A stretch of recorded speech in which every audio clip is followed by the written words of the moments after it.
So I've always wondered, like, are the canary diamonds and the pink diamonds, are they fake? Like, do they inject those diamonds with color? Like, where does the color actual come from? They can, especially in lab-grown diamonds. They can synthesize the process that the earth does to give it a little extra color. A colored diamond has an extra chemical element in it than like a natural white diamond. So, for example, a yellow diamond or a brown diamond would have extra nitrogen, or a blue diamond would have boron, or sometimes green could be irradiated by Earth.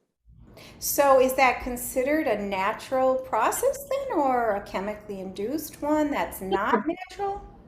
Because with a natural diamond, it happens within the Earth that extra element is able to seep in. But also in a lab grown diamond process, they can add that to the growth process to change the color.